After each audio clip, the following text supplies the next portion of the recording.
কুরবানির পশুর গোশত কিভাবে বন্টন করতে হবে, কয় ভাগে ভাগ করতে হবে সে বিষয়ে সূরাতুল হজে আল্লাহ সুবহানাহু ওয়া তাআলা ইরশাদ করেছেন, ফাকুলু মিনহা ওয়া আত'আমুল বাঈসাল ফাকির। অন্য আয়াতে তিনি ইরশাদ করেছেন, ফাকুলু মিনহা ওয়া আত'আমুল কানিআ ওয়াল মু'তার।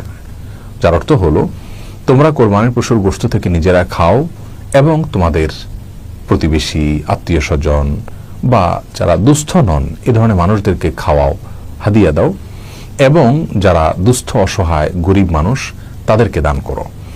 এই আয়াত থেকে তিনটি ভাগ করার ব্যাপারে একটি নির্দেশনা পাওয়া যায়, ইঙ্গিত পাওয়া যায়। সেজন্য বেশিরভাগ উলামায়ে কেরাম বলেছেন কোরবানির পশুর গোশতকে তিন ভাগে ভাগ করা মুস্তাহাব এবং উত্তম। যারা এক ভাগ নিজের জন্য রাখবেন, আরেক ভাগ প্রতিবেশী, বন্ধু বান্ধব, আত্মীয় স্বজন তাদেরকে খাওয়াবেন, আরেক ভাগ গরিব এবং অভাবী মানুষদেরকে দিবেন। কেউ যদি তিন ভাগ পুঙ্খানুপুঙ্খ রূপে না করতে পারেন, নিজের ভাগে একটু বেশি রয়ে গেল, দানটা একটু কম করলেন, তাহলে সেক্ষেত্রে কোনো প্রকার সমস্যা নেই, এর জন্য চিন্তিত হওয়ার কোনো কারণ নেই। কারণ পুঙ্খানুপুঙ্খ রূপে তিন ভাগে ভাগ করাটা কোনো আবশ্যক বিষয় নয়। আপনি অনুমান করে তিন ভাগে ভাগ করতে পারেন, অথবা দুই ভাগেও ভাগ করতে পারেন, অথবা ভাগ নাও করতে পারেন, কিছু দিলেন আর বেশিরভাগ রেখে দিলেন, বা বেশিরভাগ দিয়ে দিলেন, সামান্য কিছু রেখে দিলেন, সেই স্বাধীনতাও আপনার রয়েছে।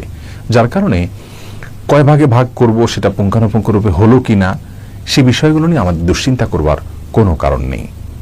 এ প্রসঙ্গে আরেকটি মাসআলা আমাদের জানা দরকার, তা হলো আমরা যারা কোরবানির গোশত রেখে দিব বা নিজেরা খাওয়ার জন্য রাখবো, সেই কোরবানির গোশতগুলোকে 3 দিনের বেশি রাখা জায়েজ আছে কিনা এ নিয়ে একটি ধোঁয়াশা আমাদের সমাজে আছে। মূলত সহিহ বুখারীর একটি হাদিস থেকে এরকম একটা নির্দেশনা পাওয়া যায়, যেখানে নবী আলাইহিস সালাম 3 দিনের বেশি রেখে কোরবানির পশুর গোশত খেতে নিষেধ করেছেন। কিন্তু সেই নিষেধাজ্ঞাটি পরবর্তীতে তিরমিজি এবং আর অন্যান্য হাদিসের কিতাবে বর্ণিত বিশুদ্ধ একটি হাদিস দ্বারা রহিত হয়েছে।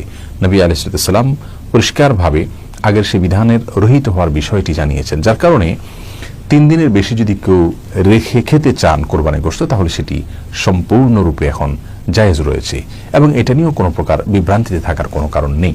অতএব কোরবানির পশুর গোশত আমরা 3 ভাগে ভাগ করার চেষ্টা করব, অনুমান করে করলেই ইনশাআল্লাহ বিদিনিল্লাহ মুস্তাহাবের উপর আমল হয়ে যাবে। আর আমাদের দেশে অনেক সমাজের একটা ভাগ নামে ভাগ তোলা হয়।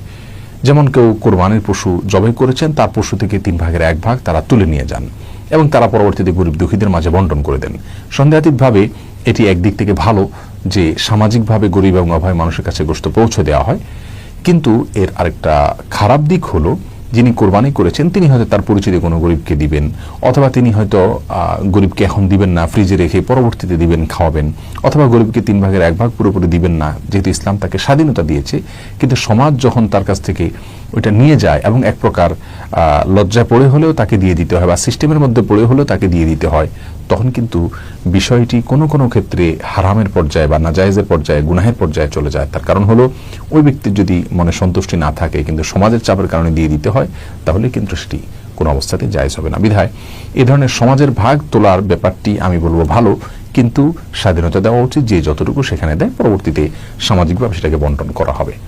বাধ্য কোনো অবস্থাতে করা উচিত না, বা সিস্টেম বানিয়ে নেওয়া উচিত নয়, যার ফলে মানুষ একরকম অঘোষিতভাবে বাধ্য হয়ে যায়। তাহলে কোরবানির পশুর গোশতকে আমরা 3 ভাগে ভাগ করার চেষ্টা করব, যদি করতে পারি ভালো, আর যদি পুঙ্খানুপুঙ্খরূপে নাও করতে পারি এর জন্য চিন্তিত হওয়ার কোনো কারণ নাই। নিজেরা খাবো, গরিব দুঃখী অভাবী মানুষের মধ্যে বিলাবো, এবং আত্মীয় স্বজন সহ অন্যান্য যে মানুষগুলো আছে তাদেরকেও দান করব। আল্লাহ তাআলা আমাদের সকলকে সুন্নাহসম্মত উপায়ে রাসূল করিম সাল্লাল্লাহু আলাইহি ওয়াসাল্লামের পদ্ধতি অনুযায়ী প্রত্যেকটি আমলকে সম্পাদন করার তৌফিক দান করুন। আসসালামু আলাইকুম ওয়া রাহমাতুল্লাহি ওয়া বারাকাতুহু।